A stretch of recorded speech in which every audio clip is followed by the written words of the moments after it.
Ya, kita lanjut lagi. Supaya nanti rekamannya ada.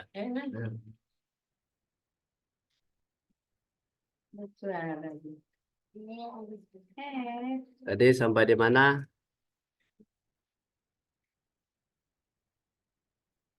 Hah?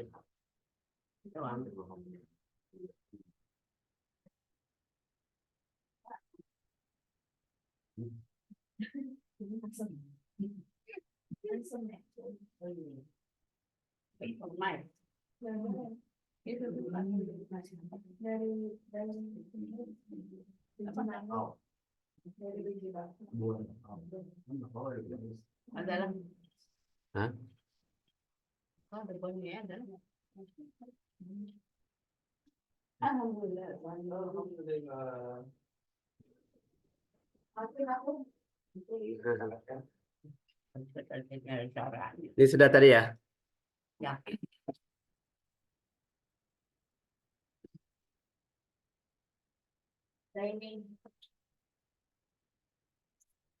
Nah, coba dibaca tuh. Kedua. Lalu membaca Al-Quran dengan menggunakan pendengaran, penglihatan, hati, dan akal. Baca Qurannya. Nah, apa?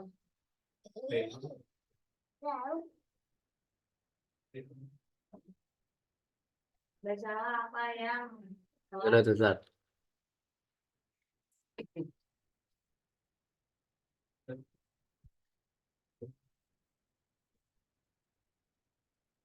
Nah, gitu. Oh, ya udah. Hah? Bahannya. Kamu baru kata. Ini kontennya itu gambar kan? Iya. Untuk potong dasar digeser juga. Mana gitu?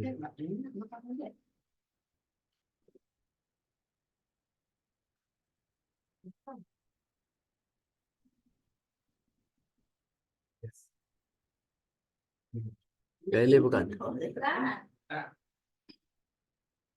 Balik lagi. Balik.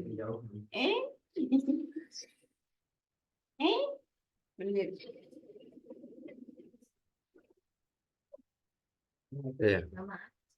Sama aja berarti ini terpotong. Ya terus. Caja.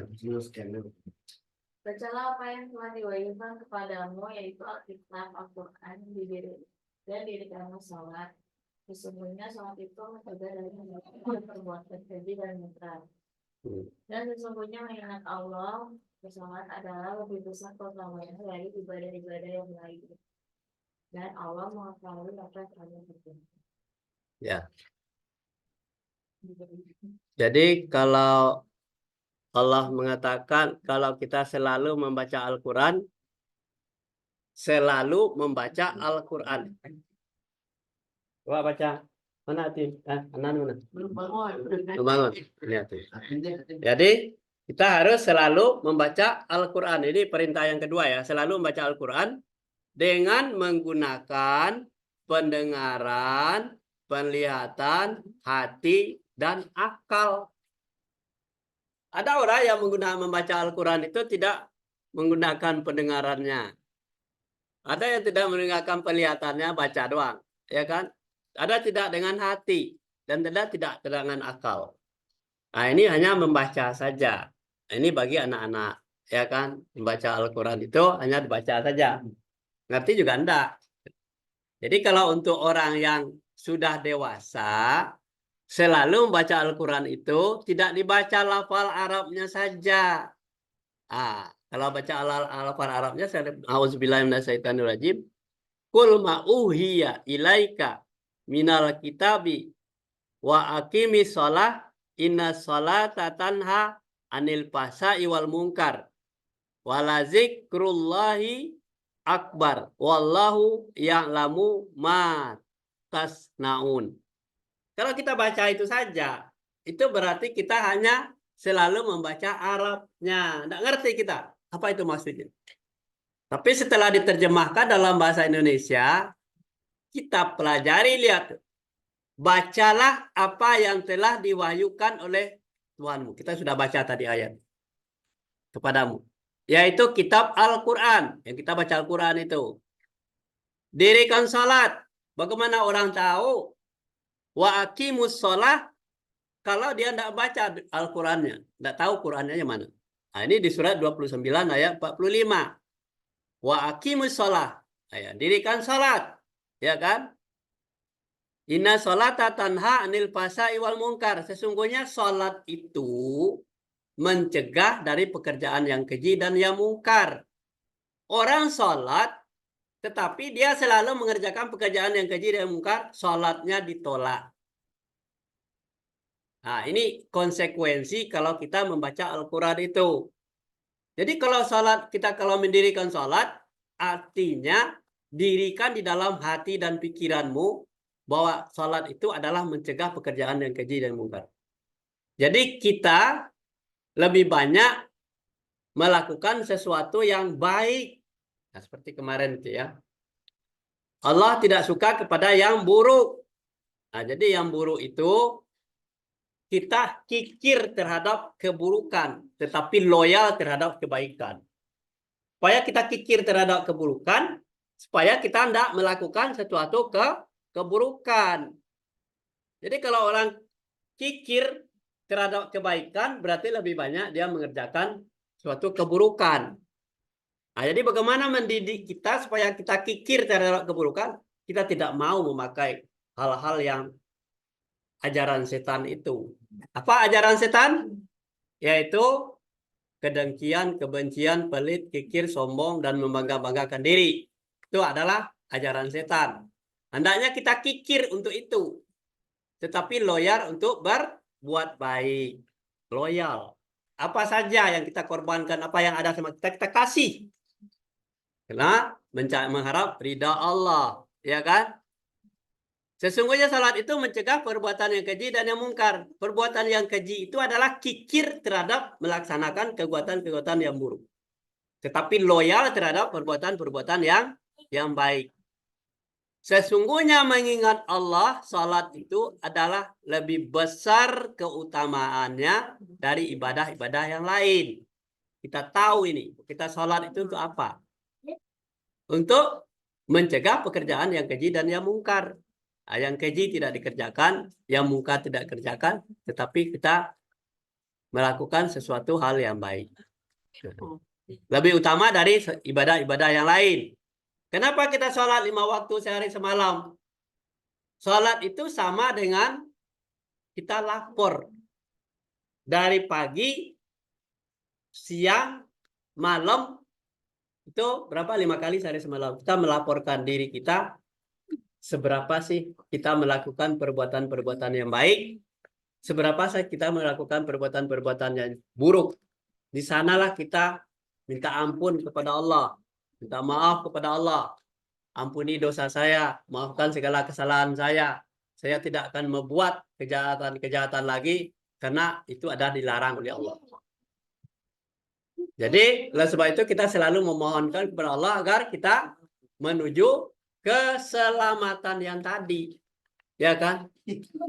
Jadi tujuannya kita menjadi manusia, membaca Al-Quran itu untuk mendapatkan petunjuk dan hidayah dari Allah.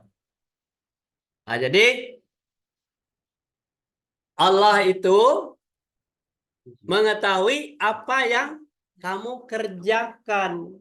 Nah, inilah makanya kita selalu membaca Al-Quran dengan menggunakan pendengaran, penglihatan, dan hati akal.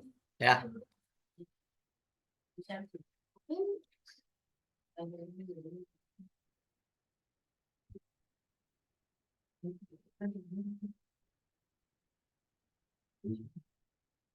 Baca.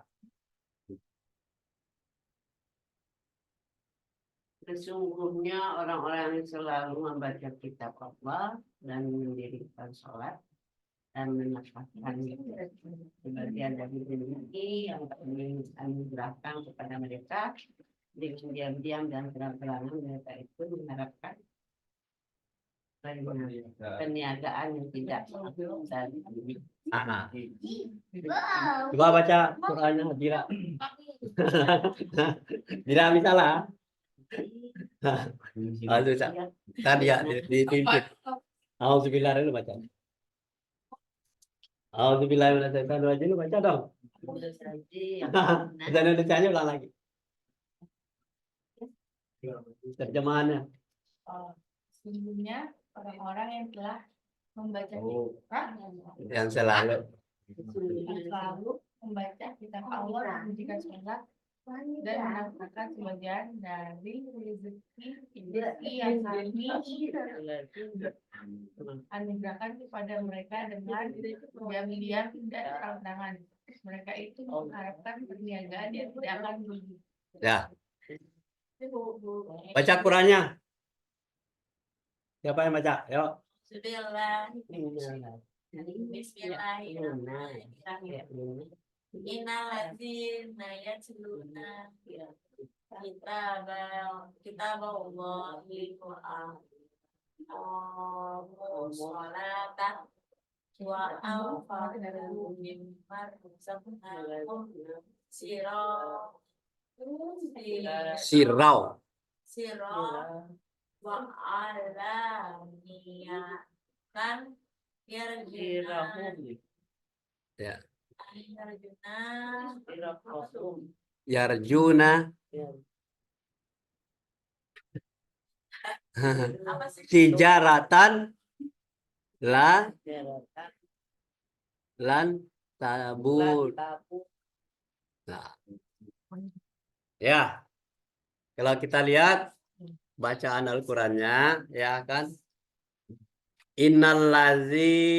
Innalladzina yatlu kitaballah wa akumus sholata wa anfaqu mimma razaqnahum sirau wa alan niyatun yarjuna li tijaratan lan tabur, ya kan?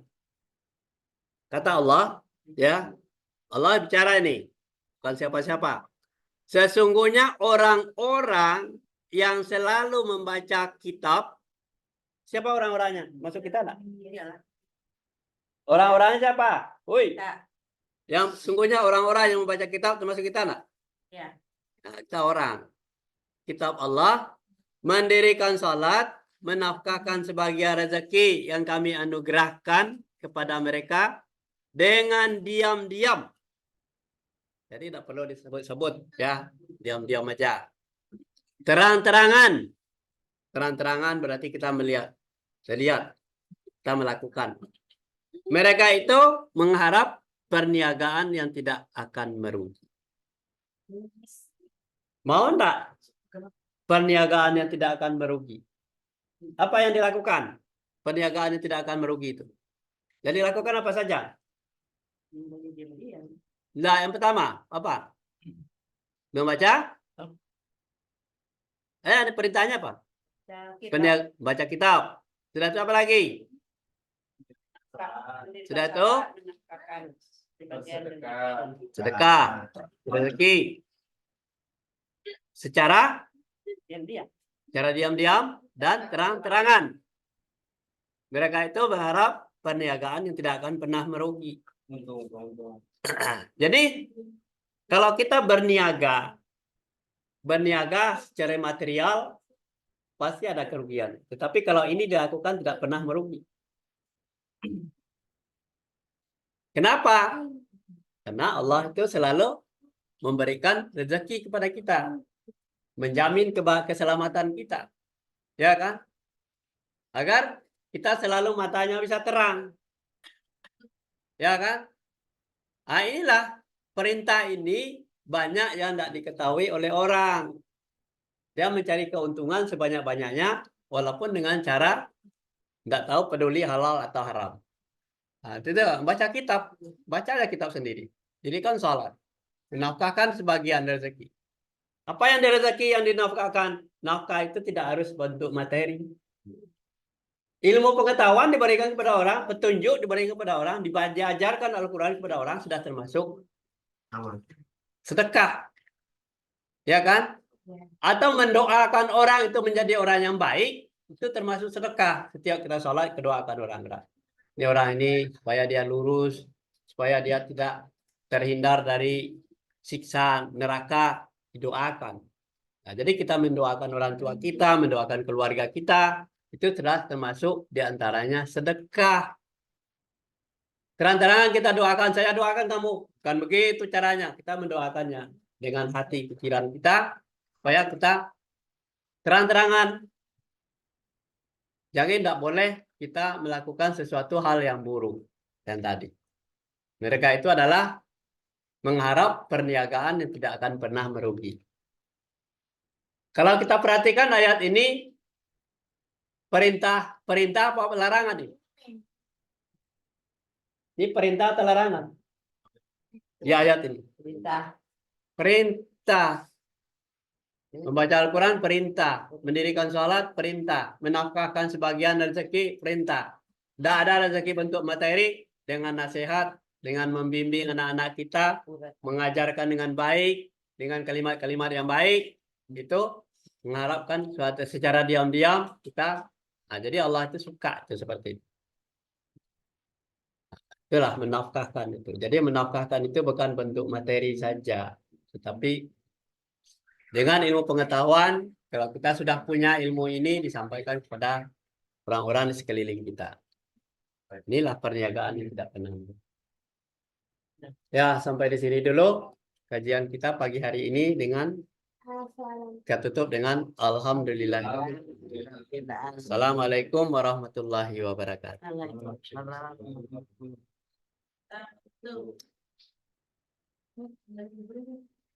yang